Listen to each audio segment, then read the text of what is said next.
Hi everyone.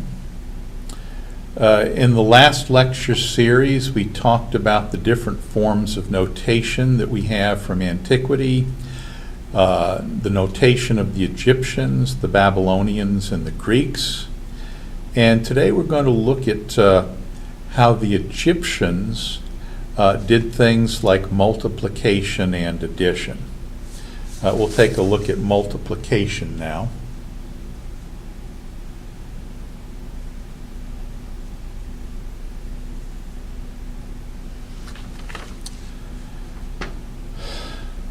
The Egyptians multiplied two natural numbers by 1, expressing the multiplier as the sum of powers of 2, multiplying the multiplicand by these powers of 2, and then 3, adding the products. Now, just exactly how did they express the multiplier as the sum of powers of 2? Here's how they did it. First of all, they would list all the powers of 2 that were less than or equal to the multiplier. Next, they would progressively form the sum, that is, the sum that would eventually equal the multiplier. They would progressively form this sum by making the largest such power of 2 the first term of the sum. And then of those remaining powers of 2 that could be added to the sum without making the sum greater than the multiplier, they'd add the largest power of 2 to the sum. And then they'd keep on doing that. If the remaining powers of 2 that they could add to the sum without making the sum greater than the multiplier, they'd add that power of 2 to the sum. And keep on doing this until they had a sum that was equal to the multiplier. The next step, they would multiply the multiplicand by those powers of 2 whose sum yielded the multiplier. And then finally, they'd add the products. So let's take a look at an example.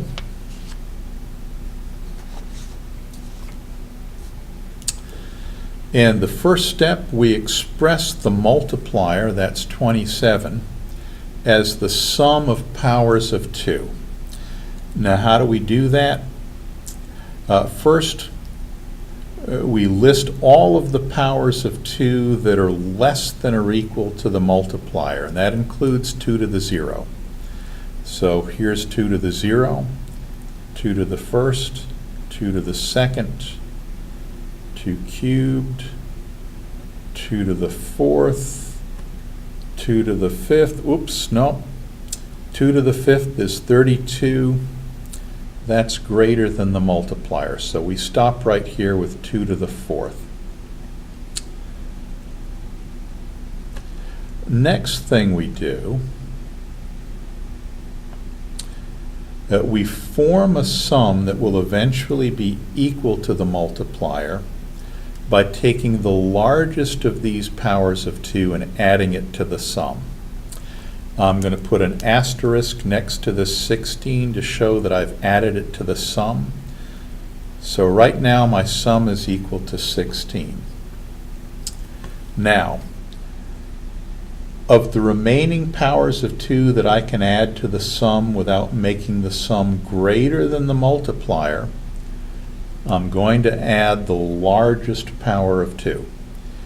Here's the largest power of 2. Can I add that to the sum without making it greater than the multiplier?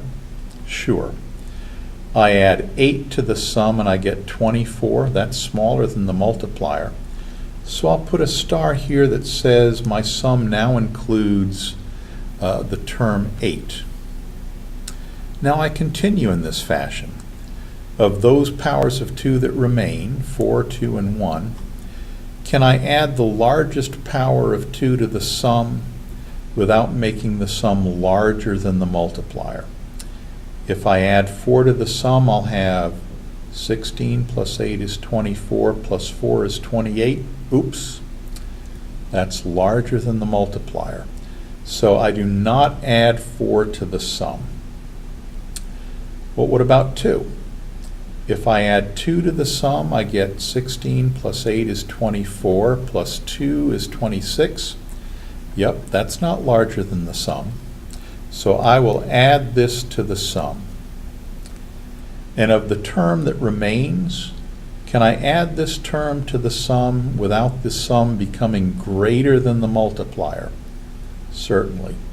My sum currently is 26. If I add this term 1 to the sum, I get 27, which is exactly what I want the sum to equal.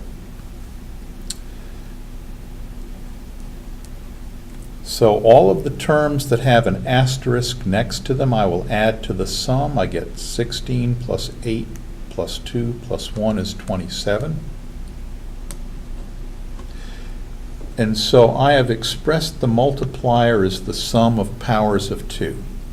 Those powers of 2 that have an asterisk next to them. Now the next step for me is to multiply the multiplicand, 93, multiply the multiplicand by those powers of 2 whose sum yields the multiplier. So in other words, every power of 2 that has an asterisk next to it, I multiply 93, the multiplicand, by that power of 2.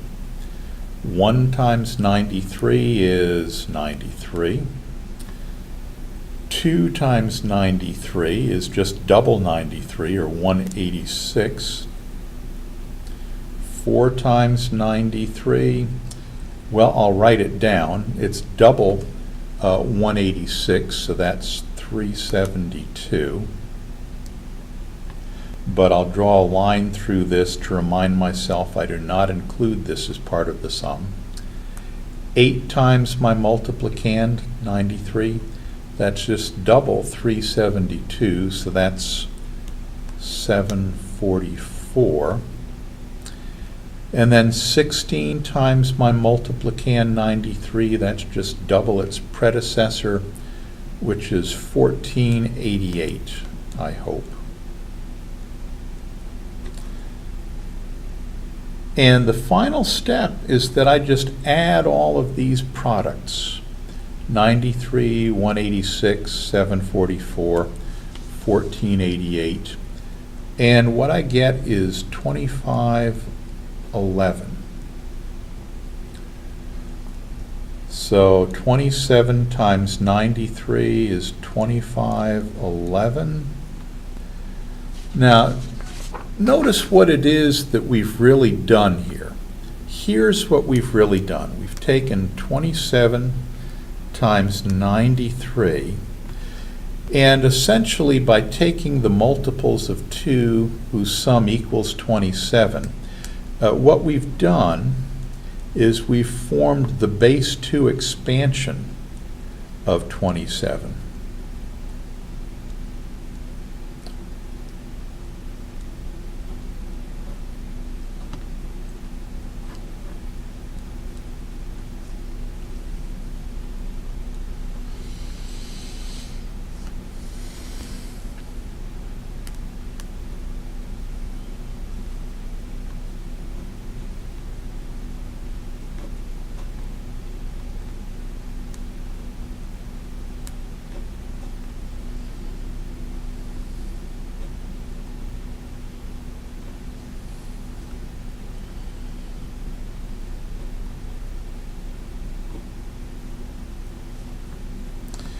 And all of that equals 2511. So essentially what we're doing, or what the Egyptians were doing, was they'd take the multiplier and effectively they were transforming the multiplier into its base 2 expansion and multiplying each coefficient of the base 2 expansion by the multiplicand to get their product. Now, I'll tell you what, let's try this with one more example, okay?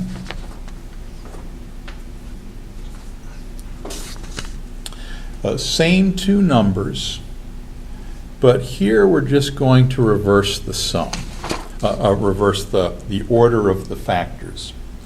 So 93 is the multiplier now, and 27 is the multiplicand. First thing we do is that we express the multiplier 93 as the sum of powers of 2. And the first thing they do is they list all powers of 2 that are less than or equal to the multiplier 93.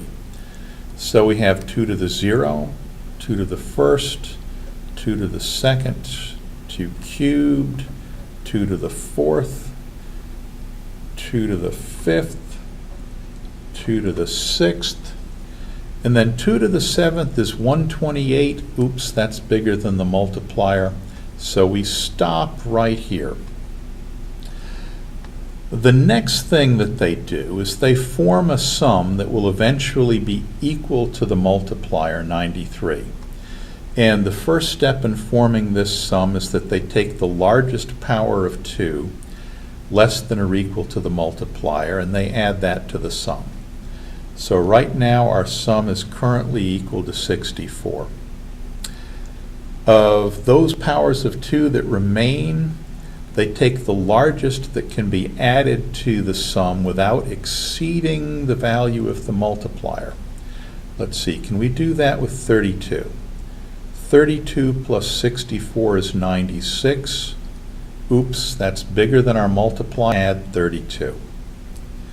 Well, of the powers of 2 that remain, 16, 8, 4, 2, and 1, can we add the largest of these powers of 2, 16, and get something that's less than or equal to the multiplier? 64 plus 16 is 80, and that's less than the multiplier, so yes, 16 we can add to the sum. Of those powers of 2 that remain, 8, 4, 2, 1, can we add the largest, 8, and not exceed the value of the multiplier? We have 64 plus 16 is 80, plus 8 is 88. That's fine. It does not exceed the value of the multiplier 93, so we will add 8 to the sum. Okay, 4. Can we add 4 to the sum? Our sum currently is 88. If we add 4, we get 92. That's not greater than the multiplier 93. So yes, indeed, we can add 4 to the sum. Our sum now is equal to 92. Can we add 2 to the sum without the sum exceeding the multiplier 93? Nope. What about we add 1 to the sum? We sure can. If we add 1 to the sum, we get exactly 93. And so what we've done is we have expressed 93 as the sum of powers of 2, namely 64 plus 16 plus 8 plus 4 plus 1. And that sum gives us 93. Now, the next step in the process, multiply the multiplicand, that's 27, by each of these powers of 2 that we use to form the sum that equals 93, the multiplier. So we'll start with this power of 2. 1 times 27 is 27. 2 times 27 is 54, but we don't use this power of 2 in forming a sum that equals the multiplier. So I'm just going to draw a line through that so I don't do something I'll regret later on. Now we take 4 and multiply it by our multiplicand, and that's just double the predecessor, so 108. Looks good. And let's see, what now?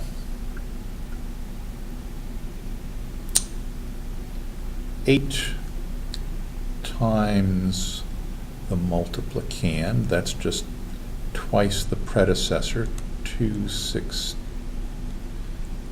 Do I believe that? Yeah, 216. Okay. And now 16 times the multiplicand, 27. That's just double the predecessor. 432. 32 times the multiplicand. That's just double the predecessor. 864. But 32 is not one of the powers of 2 that I use to express my multiplier as the sum of powers of 2. So I'm going to cross this out again just to prevent me from doing something I might be ashamed of. And then finally 64. 64 times our multiplicand, that will be double this amount.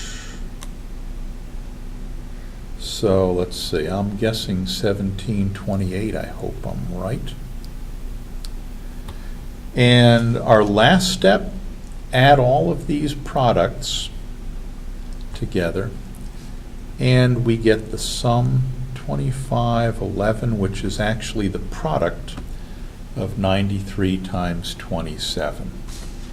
And again, notice what it is that we've actually done by expressing 93 in terms of the sum of powers of 2.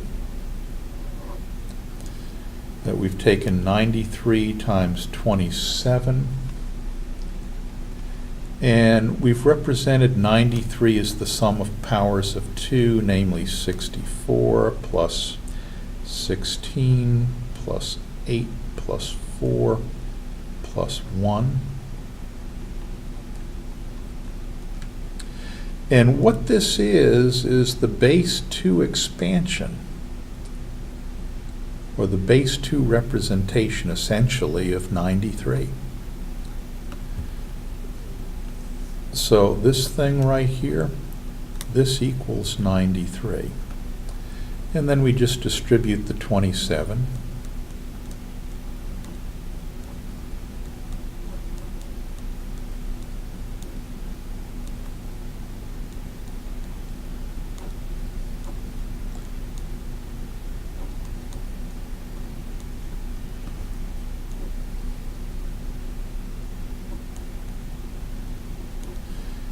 And that equals 2,511. So that's how the Egyptians multiplied two natural numbers together.